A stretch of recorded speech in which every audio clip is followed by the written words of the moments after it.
आप सभी भाई बहनों का आज की आध्यात्मिक चर्चा में बहुत बहुत स्वागत है।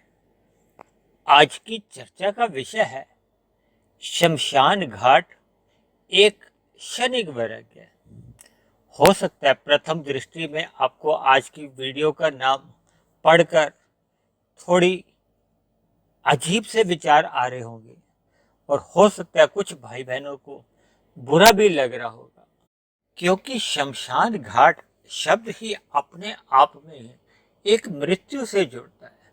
क्योंकि शमशान घाट में जो क्रियाएं होती हैं वो मृत्यु के उपरांत की स्थिति पर ही होती है। यानी कि एक साधारण मनुष्य अपने जीवन में संसार चाहता है और संसार क्या है, विषय भोग। और विषय भोग तो देखिए एक मरने के बाद तो संभव नहीं है। आपका हमारा जो स्थूल शरीर है वो विषय भोग जितने भी चाहता है वो तो जीवित रहने की अवस्था में ही संभव होते हैं, जब आपका हमारा स्थूल शरीर कार्यरत होता है। देखिए आपके हमारे तीन शरीर हैं, स्थूल शरीर, सूक्ष्म शरीर और कारण शरीर। इसी तरह प्रकृति के तीन गुण हैं, तमोगुण, रजोगुण और सतोगुण।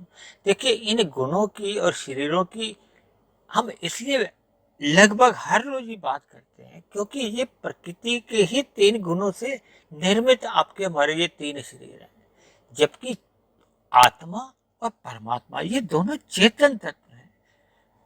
जबकि प्रकृति के जो तीन गुण हैं, तमोगुण, रजोगुण और सतोगुण, इनकी सम अवस्था को प्रकृति कहा जाता है। और इन गुणों से जब 23 तत्वों का विस्तार होता है परमात्मा की ब्रह्म शक्ति द्वारा, तो वही आपका संसार है। उसी संसार में ये चार युग आते हैं। सर्वप्रथम सतयुग होता है, फिर त्रेता युग, फिर द्वापर युग, फिर कल युग, जिसमें आप और हम रह रहे हैं। इन्हीं का ही क्रम चलता रहता है।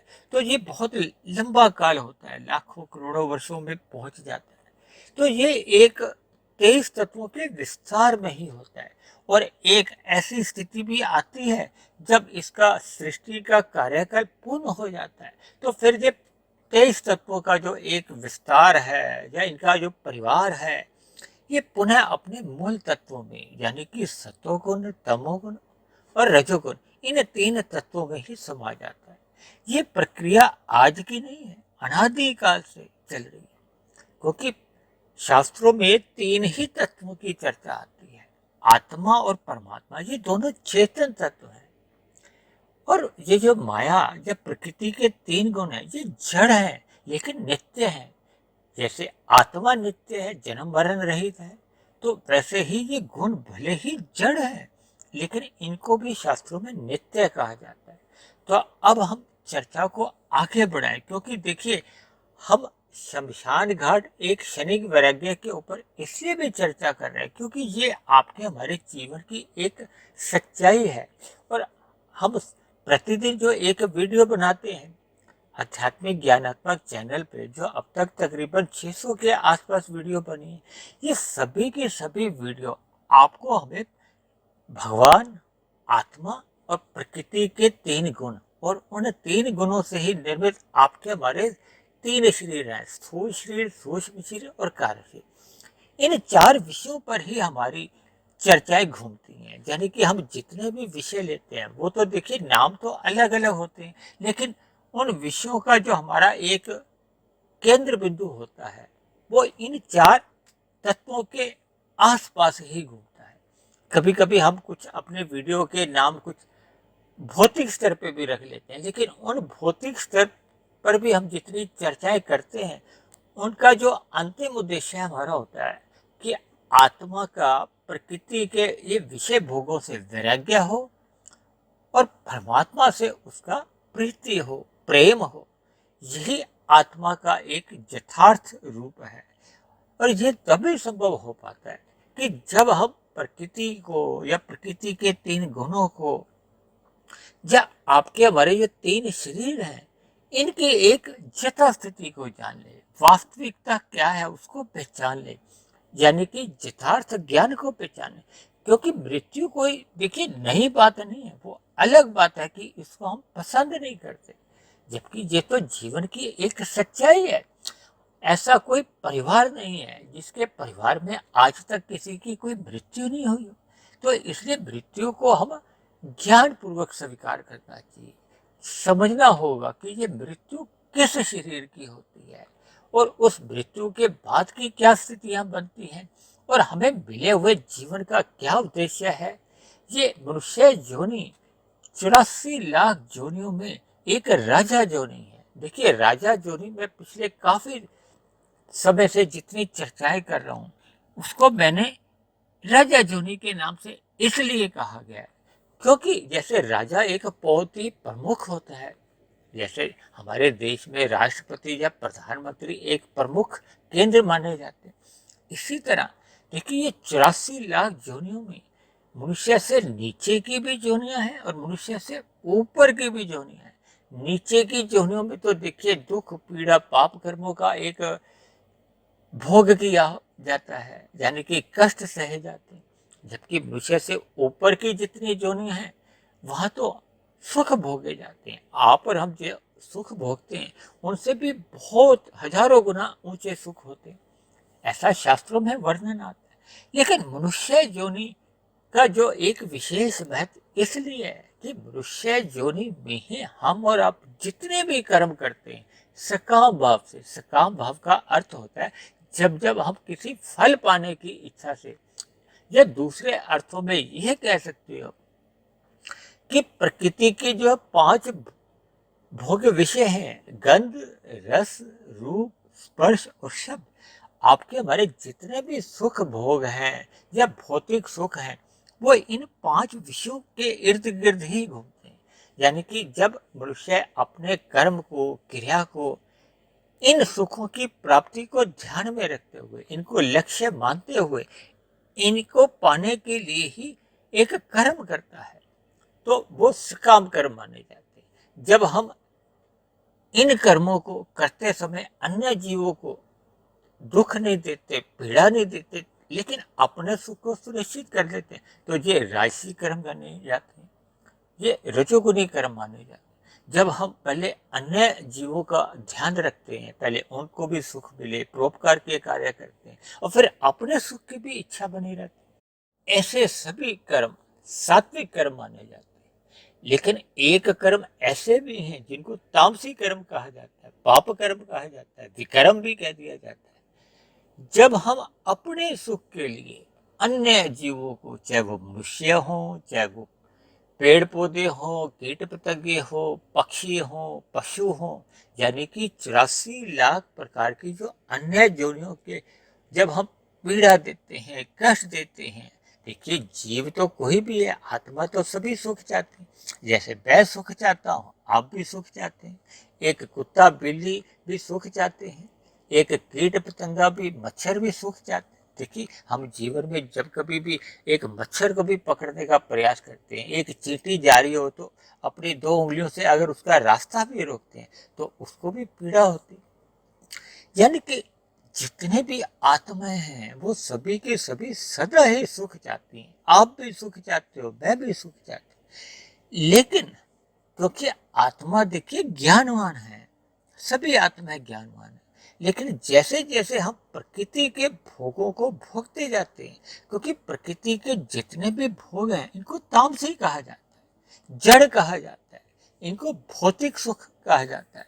ये पृथ्वी जल अग्नि वायु आकाश जिससे आपका हमारा शरीर बना है, और ये जो 5 विषय भोग हैं, गंध रस रूप स्पर्श और शब्द, इन स्थूल तत्वों के ही सूक्ष्म तत्व हैं। यानी कि ये जो स्थूल तत्वों का जो एक निर्माण होता है, सृजन होता है, या दूसरे एक सरल शब्दों में आपके हमारे जो स्थूल शरीरों का जो निर्माण होता है, माता के गर्भ में जो एक शिशु का एक सृजन होता है, वो विषय भोगों के कारण ही होता है। देखिए ये जो 5 विषय भोग है यही सूक्ष्म तत्व कहलाते हैं। शास्त्रों में इनको तन्मात्रा भी कहा गया है, इनको सूक्ष्म तत्वों का भी नाम दिया, लेकिन ये भी तामसी कहलाते हैं। यानी कि हम जब जब इन भौतिक सुखों को प्राप्ति के लिए कर्म करते हैं और इन कर्मों को जब हम तमोगुण में रह के करते हैं, यानी कि अन्य जीवों को दुख पीड़ा देते हैं, तो ये सभी कर्म हमारे तामसी माने जाते हैं। यानी मनुष्य क्योंकि गर्भ योनि है, इसलिए मनुष्य अपने पूरे जीवन काल में यानी कि मृत्यु के अंतिम क्षण तक जितने भी सकाम भाव से कर्म करता है, वो तामसी भी होते हैं, राशि भी होते हैं, सात्विक भी होते हैं। राशि और तामसी ये बहुत पास पास ही है। जब जब मनुष्य रजोगुण में अधिक अपने आप को स्थित रखता है, तो उससे ना चाहते हुए भी उसको पता भी नहीं चलता कब कब उससे तामसी कर्म होने लगे। इसीलिए तो शास्त्रों में देखिए कर्म कांड का एक विभाग है, ताकि आप और हम सत्वगुण में स्थित हो जाए। देखिए कर्म कांड आरंभ में लोभ से किए जाते हैं, भय से भी किए जाते हैं। ये जो मृत्यु के बाद के कई कर्म कांड ऐसे बने हुए हैं जिनको भय से किया जाता है। देखिए मरने के बाद के जितने भी कर्म होते हैं, मेरा ऐसा मानना है कि मरने वाले की जो एक बैलेंस शीट है कर्मों की या संस्कारों की, उस पर कोई भी प्लस माइनस नहीं होता, उस पर यानी कोई भी प्रभाव नहीं पड़ता। लेकिन जीवित रहते रहते हम जितने भी पुण्य कर्म करते हैं या पाप कर्म करते हैं, उनका कर्माशय बनता है, और ये कर्माशय हमारा आपका कारण शरीर में रहता है।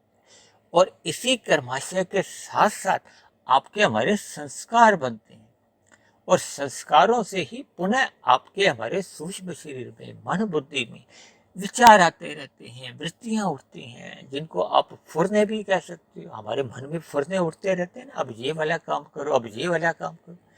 ये बने हुए जो पहले के संस्कार होते हैं उनसे उठते। हालांकि कुछ संस्कार जो नहीं अभी बने हुए, लेकिन भारी परिस्थितियां जो तीन गुणों के कारण उठती रहती हैं। देखिए प्रकृति के जो तीन गुण हैं, वो तमोगुण, रजोगुण और सतोगुण, इन तीन गुणों का आने का एक क्रम है। क्योंकि 24 घंटे के ये दिन रात माने जाते हैं, शाम को सूर्य के ढलते ही तमोगुण का आरंभ होता है, 8 घंटे का तमोगुण रहता है, फिर 8 घंटे का सतोगुण आता है। उसी 8 घंटे के सतोगुण में ही 2 घंटे 40 मिनट का ब्रह्म मुहूर्त होता है, जो एक सतोगुण की शुद्धतम अवस्था कहलाती है। इसी तरह सतोगुण के समाप्त होने के बाद, यानी सतोगुण के जब 8 घंटे समाप्त हो जाते हैं, तो फिर रजोगुण के 8 घंटे आ जाते हैं, और रजोगुण के 8 घंटे के समाप्त होते ही शाम को सूर्य ढलता है, तो फिर पुनः से एक तमोगुण का आरंभ। ये क्रम चलता रहता है। यानी कि इन गुणों का जब हम बाहरी स्तर पर जितना जितना संग करते हैं, या बाहर भौतिक जगत में जो जो परिस्थितियां संसार में आपको हमें देखने को मिलती है, उन जिनसे भी हम जुड़ते जाते हैं, फिर उनके भी एक नए संस्कार बनने लगते हैं। तभी तो बार बार इस बात को जोर देकर कहा जाता है, क्योंकि मनुष्य योनि में ही आपका हमारा कर्माशय बनता है। यानी कि हम जो भी कर्म करते हैं उनका कर्माशय बनता है, और इसी तरह आपके हमारे संस्कार भी बनते हैं, नए संस्कार भी बनते हैं, पुराने संस्कारों को मजबूती भी मिलती है, और पुराने संस्कार हम मिटा भी सकते हैं। देखिए हमारे आपके कारण शरीर में जो जो अशुभ संस्कार बने हुए हैं, उनको मिटाने के लिए ही ये मनुष्य योनि का आपको हमें एक अवसर मिला है। देखिए किए गए कर्मों को हम केवल भोगने से ही समाप्त कर सकते हैं। ये जो पाप कर्मों के हमें प्रतिकूल परिस्थितियों के रूप में फल आते हैं, उनको भोगा जाता है। इसी तरह सुख रूपी जो फल आते हैं, वो अनुकूल परिस्थितियां होती हैं। सुख रूपी फलों का तो हम त्याग भी कर सकते हैं। देखिए प्रतिकूल परिस्थितियां हो या दुख रूपी फलों का हम त्याग नहीं कर सकते। इसी तरह मनुष्य योनि में हम अपने संस्कारों में, स्वभाव में परिवर्तन ला सकते हैं। देखिए बार बार शास्त्रों में क्यों इस बात को जोर देकर कहा जाता है कि मनुष्य को अपने मिले हुए जीवन में सत्संग करते रहना चाहिए। सत्संग का क्या मतलब है कि हमें अपना सतोगुण बढ़ाना चाहिए। जैसे जैसे आपका हमारा प्रकृति का जो सतोगुण हमारे अंतःकरण में बढ़ता जाता है, तो फिर हम सतोगुण में ही स्थित हो जाते हैं।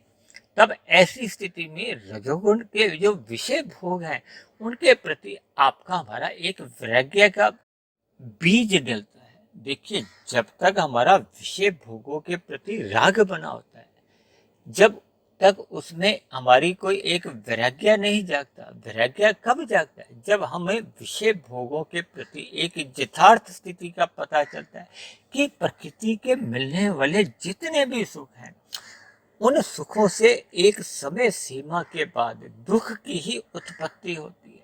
देखिए, ऐसा कोई पदार्थ नहीं है जो सदा सदा के लिए आपको सुख दे सके। मैं तो अक्सर ये बात कहता हूँ कि इस संसार में हम जितने भी सुख भोगते हैं, उन सुखों को भोगने के बाद एक ऐसी स्थिति आपके हमारे जीवन में इसी जीवन काल में ही आ जाती है कि जब उन्हीं सुखों से वो हमें दुख मिलने लगता है। देखिए, आप अपने जीवन में एक रसगुल्ला खाते हो, पहले रसगुल्ले में आपको सुख मिलता है, दूसरे में कम सुख मिलता है, तीसरे में और कम मिलता है, चौथे पांचवें पे खाने पे हमें उसी से ही दुख मिलता है, तभी तो हम और नहीं खाते। देखिए, ये आपके हमारे स्थूल शरीर की जो एक इंद्रियों की कह लो या स्थूल शरीर की एक ऐसी बनावट है। ये परमात्मा ने अनादि काल से ऐसी ऐसी स्थितियां रची हैं। ये आज की कोई नई स्थिति नहीं है। देखिए, आपका हमारा स्थूल शरीर एक जन्म लेता है, जन्म के बाद इसमें युवावस्था आती है, फिर युवावस्था स्थिर रहती है, फिर उसमें ह्रास्य होने लगता है, वृद्धावस्था आने लगती है, आपकी हमारी भोग्य इंद्रियां शिथिल पड़ने लगती है। भले ही भोग्य पदार्थ जितने भी उपलब्ध हों, हम उनको भोगने में क्रमशः असमर्थ होते जाते हैं, और एक ऐसी स्थिति भी आ जाती है कि जब हमारे स्थूल शरीर की इंद्रियां इतनी कमजोर हो जाती कि हम अपने हाथों से एक रोटी का गिलास तोड़ने में भी हमें कभी कभी कठिनाई आ सकती है। देखिए, ये विभिन्न स्थितियां बनती हैं, लेकिन संसारी विषय भोगों से मनुष्य का वैराग्य उसी क्षण उत्पन्न होता है जब हमें प्रकृति के पदार्थों का एक यथार्थ ज्ञान होने लगता है, यानी कि उनके तमोगुण, रजोगुण और सतोगुण की क्या क्या स्थितियां बनती हैं। ऐसा भी कहा जाता है कि जो तमोगुण है और रजोगुण है, ये दोनों गुण हमें बांधते हैं, जबकि सतोगुण हमें मुक्ति की ओर ले जाते हैं। यानी परमात्मा से मिलवाने में कहो, परमात्मा से योग करने में ये सतोगुण ही सहायक होता है, क्योंकि परमात्मा को विशुद्ध सतोगुणी कहा जाता है। परमात्मा इन प्रकृति के तीन गुणों से मायातीत है। परमात्मा को ही मायापति भी कहा जाता है, यानी कि माया परमात्मा के अधीन होती। गीता में तो भगवान श्री कृष्ण ने इस माया को कहा है कि ये माया के गुण सहज ही अपना कार्य करते हैं, हमें इन गुणों से बंधना नहीं है। यानी मनुष्य को अपने जीवन में अपने कर्तव्य कर्मों का ही पालन करना चाहिए, निष्काम भाव से कर्म करने चाहिए, फल की इच्छा नहीं रखनी चाहिए। यही तो एक कर्म योग है। गीता में भगवान श्री कृष्ण ने कर्म योग, ज्ञान योग और भक्ति योग के तीन योग बताए हैं, क्योंकि कर्म योग एक आरंभिक स्थिति होती है, यानी कि जब हम आध्यात्मिक साधना को हम गति देते हैं तो उसका आरंभ निष्काम कर्म से ही होता है। यानी कि जब मनुष्य का विषय भोगों के प्रति एक वैराग्य उत्पन्न होता है, तभी उसकी फिर परमात्मा के प्रति एक रुचि जागती है। ये रुचि जागने का मतलब है कि अब उसके कर्मों में निष्कामता आने लगती है। और क्योंकि मैंने आज का विषय रखा है शमशान घाट, एक क्षणिक वैराग्य। देखिए, जब हम ज्ञान पूर्वक अपने ये प्रकृति के पदार्थों का हम एक वैराग्य करने लगते हैं। देखिए, एक संसारी भाषा में वैराग्य की स्थिति ये मानी जाती है कि जब हमारा इन विषय भोगों के प्रति राग नहीं होता, लेकिन आध्यात्मिक दृष्टिकोण से वैराग्य उस स्थिति को कहा जाता है कि जब आपका हमारा ना तो राग हो, ना ही उनसे कोई द्वेष हो।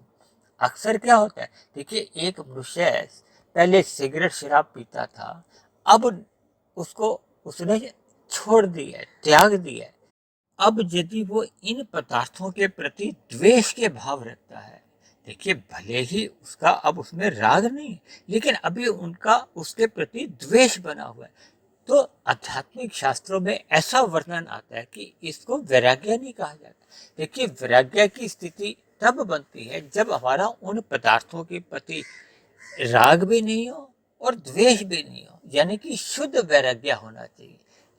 देखिए कभी कभी क्या होता है कि हम ये वैराग्य स्थूल शरीर के स्तर पर उत्पन्न होता है, यानी कि हमने किसी वस्तु विशेष में दुख मान लिया या आपके हमारे स्वास्थ्य के लिए वो हानिकारक होती है, तो हम उसको खाने से बचते हैं, यानी कि हमने स्थूल शरीर के स्तर पर अपनी इंद्रियों को हम रोक लेते हैं। लेकिन मन में कभी कभी इच्छा बनी होती, तब इस स्थिति को भी वैराग्य नहीं कहा जाता। देखिए वैराग्य की स्थिति तब बनती है जब प्रथम हम तन के स्तर पर उस स्थिति विशेष से जब पदार्थ से वैराग्य करते हैं, फिर मन से हम उसको ज्ञान पूर्वक स्वीकार करते हैं। ज्ञान पूर्वक का मतलब है कि हम मन बुद्धि से उसको स्वीकार कर लेते हैं। फिर धीरे धीरे जब हमारे आपके कारण शरीर में स्वभाव बढ़ जाता है, संस्कार बढ़ जाता है कि हमने उस वस्तु विशेष को बिल्कुल ही त्याग देते हैं, यानी कि उससे ना तो अब हमारा राग रहता है ना वैराग्य रहता है, तब ऐसी स्थिति को ही वैराग्य कहा जाता है। ऐसी स्थिति उत्पन्न होने पे ही मनुष्य का उस वस्तु विशेष के प्रति किसी भी प्रकार का कोई राग द्वेष नहीं रहता, मतलब एक सहज ही वैराग्य बना रहता है। या एक सामान्य अर्थों में आप यूं भी समझ सकते हो कि जब हमें वैराग्य लाने के लिए प्रयत्न करना पड़ता है, देखिए तन के स्तर पर जब हम प्रयत्न करते हैं तो उसमें हमें 99% की मेहनत करनी पड़ती है। देखिए स्थूल शरीर को मैं 1% की सफलता मानता हूँ। मन बुद्धि के स्तर पर या सूक्ष्म शरीर के स्तर पर जब हम सफल हो जाते हैं, यानी जब हम मन से भी उसको स्वीकार कर लेते हैं, तो ये 10% की सफलता है। और जब ये स्वीकार करते करते करते करते भले ही देखिए 5 वर्ष लगे, 10 वर्ष लगे, 20 वर्ष लगे, 1 जन्म लगे, चाहे 10 जन्म लगे, यानी जब तक आपका हमारा ये जो स्वीकार करना एक स्वभाव रूप में, संस्कार रूप में कारण शरीर में नहीं बनता, तब तक ये स्थायी वैराग्य नहीं माना जाता। देखिए उससे पूर्व के ये अस्थायी वैराग्य माने जाते हैं। ये जो शमशान घाट का एक शरीर वैराग्य हमने लिखा है, ये शरीर वैराग्य हमारा आपका स्थूल शरीर के स्तर पर होता है। देखिए वहाँ की परिस्थितियां देखने से, वहाँ का वातावरण में रुकने मात्र से स्थूल शरीर के स्तर पर एक साधारण मनुष्य के मन में एक क्षणिक वैराग्य जागता है। देखिए ये क्षणिक वैराग्य किसी का 10 मिनट का जागता है, किसी का आधे घंटे का, किसी का 1 घंटे का, किसी का 10-12 घंटे का, किसी का 1 दिन का, सप्ताह का, महीने का। देखिए ये अलग अलग स्थितियां मैंने अभी आपको बताया ना। ये वैराग्य स्थूल शरीर के स्तर पर भी होता है, सूक्ष्म शरीर के स्तर पर भी होता है, और कारण शरीर के स्तर पर जब संस्कार बन जाता है तो वही एक स्थायी वैराग्य है। वो स्थायी वैराग्य होने से ही, देखिए एक बार मैंने आपको अपनी चर्चाओं में कहा था कि जब जब आपका हमारा इन विषय भोगों के प्रति वैराग्य होता है, फिर उतने प्रतिशत ही आपकी हमारी एक विवेक शक्ति जागृत होती है। या दूसरे अर्थों में ये कह लो कि जितने प्रतिशत वैराग्य होता है उतने प्रतिशत ही ज्ञान हमारे कारण शरीर में टिकता है, या वो एक संस्कार रूप में अपना स्थान बना लेता है। और जितने अंश में ज्ञान टिकता है उतने अंश में फिर सहज ही आत्मा की परमात्मा के प्रति प्रीति होने लगती। क्योंकि देखिए आत्मा और परमात्मा दोनों चेतन तत्व हैं, उन दोनों में एक सजातीय संबंध है। हमें कोई प्रयत्न नहीं करना होता। प्रयत्न हमें क्या करना है, ये प्रकृति के पदार्थों का जो आपकी हमारी आत्मा के ऊपर तमोगुणी या रजोगुणी जो एक मल आ चुके हैं, उनको हमने जीवन में समाप्त करना है। और दूसरे आसान अर्थों में आप जो भी समझ सकते हो कि जब तक आपके हमारे जीवन में वैराग्य एक स्थायी रूप से नहीं आता, यानी कि जितने अंश में स्थायी वैराग्य होता है उतने अंश में ही ज्ञान टिकता है या विवेक शक्ति जागृत होती है, फिर उतने अंश में ही परमात्मा से प्रीति होती है या भक्ति होती है।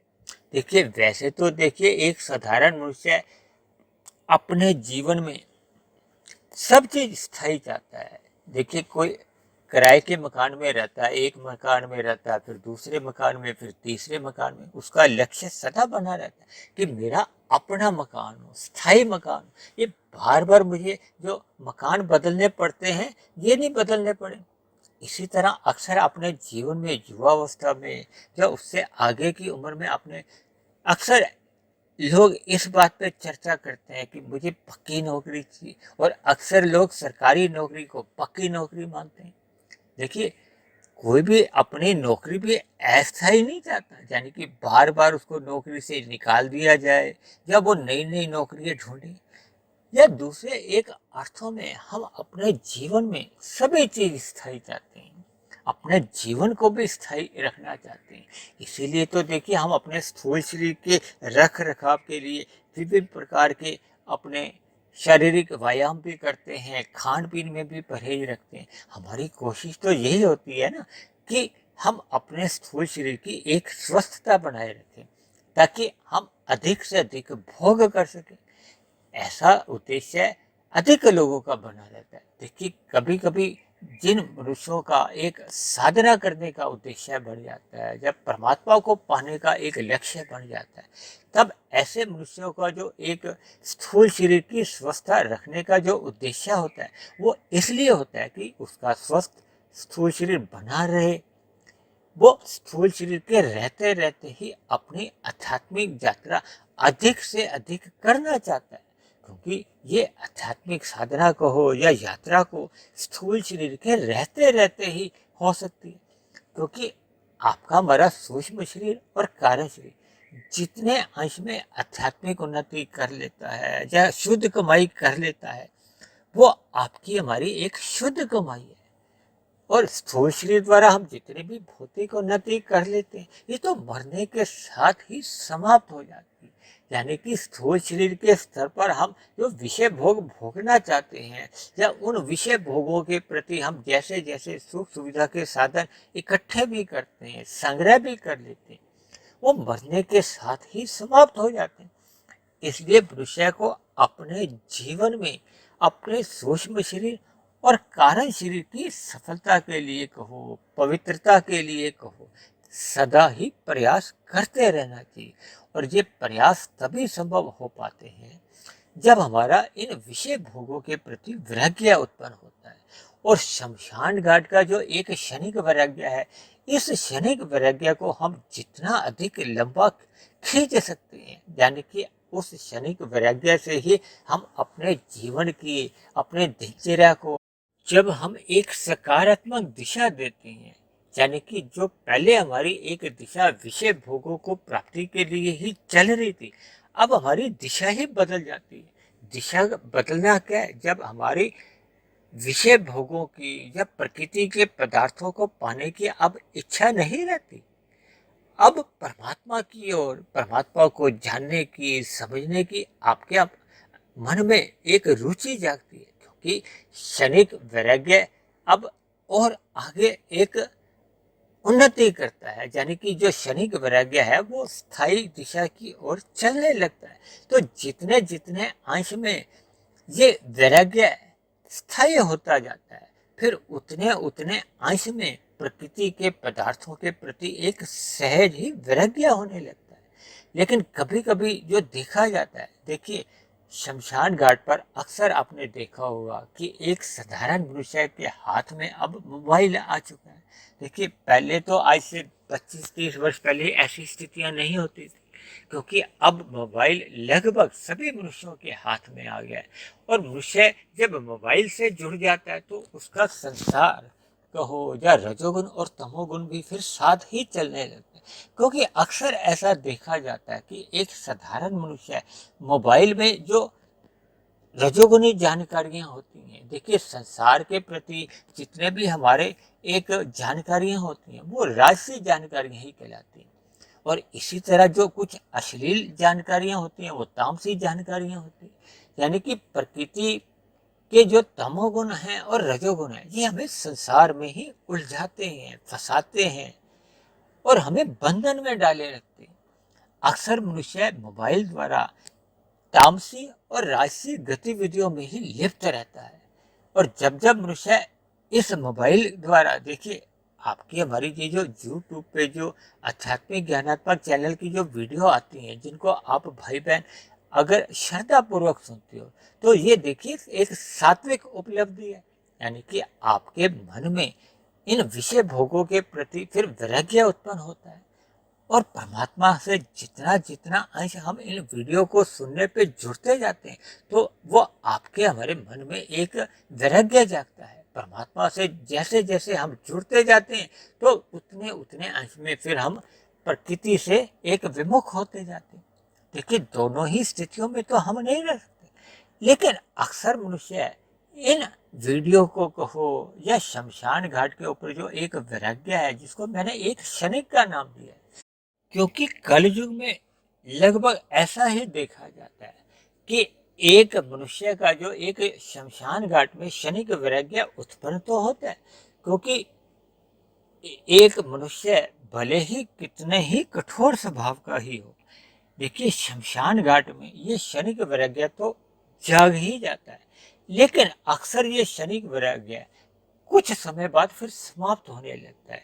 देखिए, मनुष्य स्कूटर पे आता है या कार में या किसी अन्य वाहन द्वारा जब वो शमशान घाट में पहुंचता है, जैसे ही उस वातावरण से आधे घंटे बाद या 1 घंटे में या 2 घंटे बाद उस सभी वातावरण से अपने आप को जब बाहर आता है, देखिए स्कूटर स्टार्ट किया या गाड़ी स्टार्ट की, तो जब हम मुख्य सड़क पे आ जाते हैं, संसार से हम जुड़ जाते हैं, तो धीरे धीरे वो जो जागा हुआ क्षणिक वैराग्य है, वो फिर कमजोर स्थिति में आने लगता है। फिर ऐसी भी स्थिति बढ़ जाती है कि जब वो फिर पूर्ण रूप से समाप्त हो जाती है। देखिए, संसार में एक मनुष्य का जो एक जीवन चल रहा है, वो लगभग इन्हीं ही स्थितियों में चलता रहता है, यानी कि उसके जीवन में वातावरण से कह लो, परिस्थितियों से प्रभावित तो होता है, लेकिन वो क्षणिक रूप में होता है। इसलिए फिर मनुष्य के जीवन में एक सकारात्मक परिवर्तन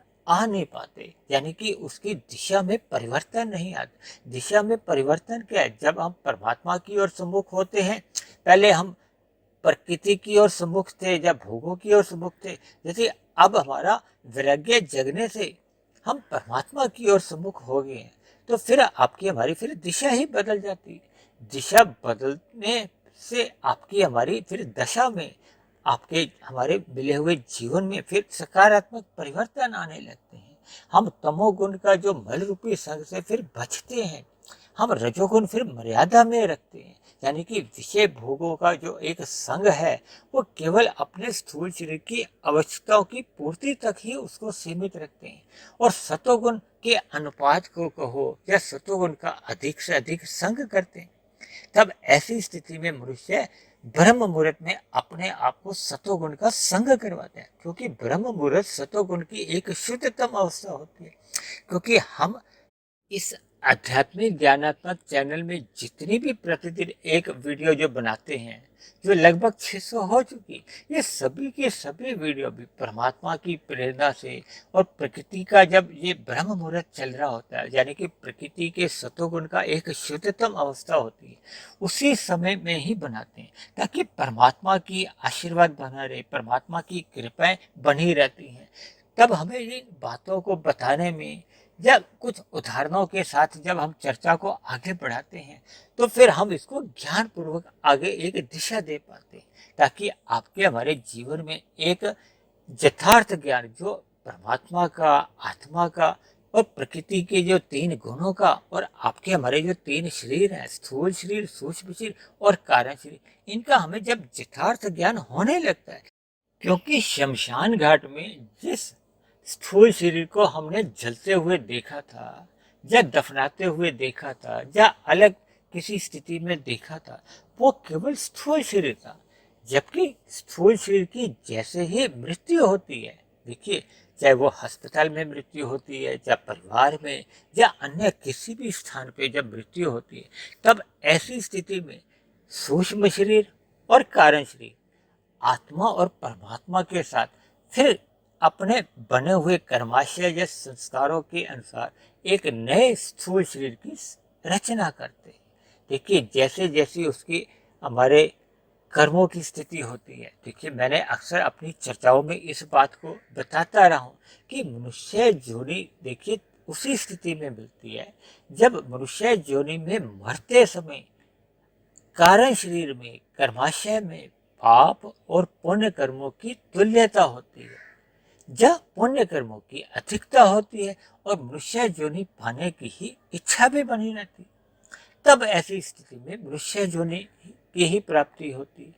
लेकिन यदि किसी कारणवश पाप कर्मों की अधिकता होगी, अधिकता का अभिप्राय है कि पुण्य कर्म 40% रह गए हैं, पाप कर्म 60% हो गए हैं, तब ऐसी स्थिति में मनुष्य की मरने के बाद नीचे की जोड़ियों में कर्मफल सिद्धांत के अनुसार फिर नीचे की जोड़ियों में ही जन्म होता है, या नीचे की जोड़ियों में ही फिर सूक्ष्म शरीर, कारण शरीर, आत्मा और परमात्मा की प्रेरणा से फिर एक नए स्थूल शरीर की रचना करते हैं। लेकिन वो नीचे की जोनियों का ही होता है। फिर नीचे की जोनियों विशेष में जैसे जैसे पाप कर्मों का एक क्षय होता जाता है, क्योंकि नीचे की जोनियों में तो देखिए दुख भोगे जाते हैं, तो दुख भोगने मात्र से फिर वो पाप कर्मों का क्षय होता है। वो 60 से 59 होते हैं, 58 होते हैं, 55, 50, 45,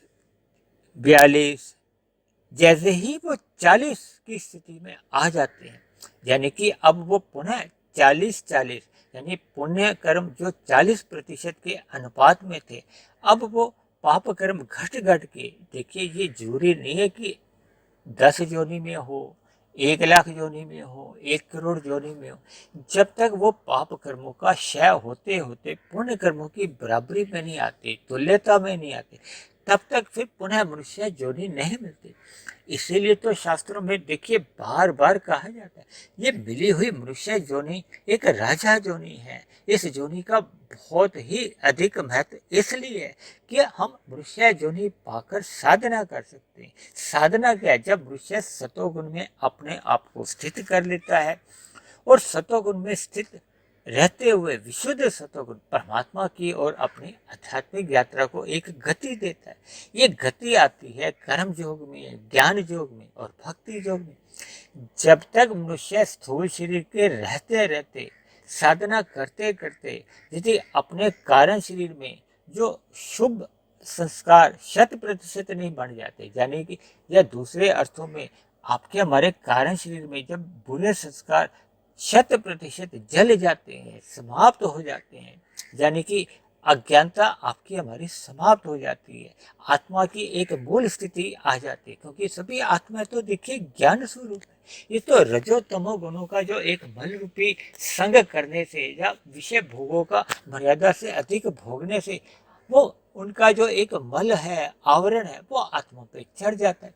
और जैसे जैसे हम साधना करते हैं तो वो आवरण छटने लगता है, कमजोर होने लगता है, और एक ऐसी स्थिति आती है जब ये बुरे संस्कार दग्ध बीज हो जाते हैं। देखिए कहा जाता है ना कि जब बीज ही दग्ध हो जाता है, जल जाता है, तो फिर उसमें पुनः कोई अंकुरण की संभावना नहीं होती। यानी कि आपके हमारे कारण शरीर जैसे ही समाप्त होता है, देखिए शास्त्रों में तो ये भी कहा गया कि कर्माशय नहीं समाप्त होता, कर्माशय तो देखिए अनंत कर्मों का बना रहता है, लेकिन जैसे ही हमारे आपके बुरे संस्कार समाप्त होते हैं, जल जाते हैं, तो फिर जो बचा हुआ कर्माशय को भी समाप्त ही समझा जाता है, क्योंकि कर्माशय उस स्थिति तक ही फल देता है जब तक उसी के अनुरूप ही हमारे संस्कार होते हैं। जैसे ही संस्कार, क्योंकि बुरे संस्कार या अज्ञानता के संस्कार जल जाते हैं, तब ऐसी स्थिति में कारण शरीर समाप्त हो जाता है, फिर हमारा सूक्ष्म शरीर समाप्त हो जाता है। इसी स्थिति को ही मायातीत कहा जाता है, यानी कि स्थूल शरीर के रहते रहते जब हम अपने कारण शरीर और सूक्ष्म शरीर को समाप्त कर लेते हैं तो फिर मायातीत की स्थिति मानी जाती है। तब ऐसी स्थिति में स्थूल शरीर की देखिए मृत्यु तो एक निश्चित ही है, कोई भी निमित्त मात्र कारण बनेगा तो स्थूल शरीर का जैसे ही प्रारब्ध खत्म हो जाता है, या जैसे भी आप कह लो कि स्थूल शरीर की जैसे ही मृत्यु आती है तो अब उसके नए जन्म का जो कारण है, जैसे आपके हमारे मोबाइल में सिम कार्ड होता है ना, ऐसे ही आपके हमारा सूक्ष्म शरीर, कारण शरीर ये समाप्त हो चुके हैं, और स्थूल शरीर की मृत्यु के बाद फिर 2 तत्व ही बचते हैं ना, आत्मा और परमात्मा। अब आत्मा अपने शुद्ध स्वरूप में होती है, तब ऐसी स्थिति को ही मोक्ष काल की स्थिति माना जाता है। तब आत्मा परमात्मा के आनंद में एक लंबे मुक्ति काल में, मोक्ष काल में चली जाती है। यही एक आनंदमय स्थिति होती है। यानी कि मनुष्य स्थूल शरीर के रहते रहते जब अपना कारण शरीर, सूक्ष्म शरीर समाप्त कर लेता है, तो मरने पे उसको फिर ये मोक्ष की स्थिति प्राप्त होती है। यानी कि मनुष्य का जो जन्म मरण का जो बंधन है वो समाप्त हो जाते हैं।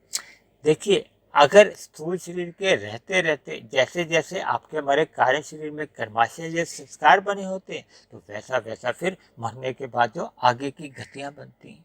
देखिए, एक हमने सत्संग किया था, तकरीबन 14-15 महीने पहले की बात है। मनुष्य के मरने के बाद का अगला जन्म, जो वास्तव में बहुत ही लंबी एक चर्चा थी, लगभग 2.25 घंटे की, और लोगों ने उस चर्चा को पूर्ण रूप से नहीं सुना। तो मैं आप सभी भाई बहनों से अनुरोध करता हूँ, जिन जिन भाई बहनों की इच्छा हो कि इस पूरी प्रक्रिया को और विस्तार से सुनने की इच्छा हो, तो ऐसे सभी भाई बहन मनुष्य के मरने के बाद का जो अगला जन्म है उसको अवश्य सुने। तो इन्हीं शब्दों के साथ आज की चर्चा को अब हम यही विश्राम देते हैं। यदि आज की चर्चा का नाम के ऊपर किसी भाई बहन को कोई नाराजगी हुई हो, कोई बुरा लगा हो, तो उसके लिए मैं क्षमा चाहता हूँ।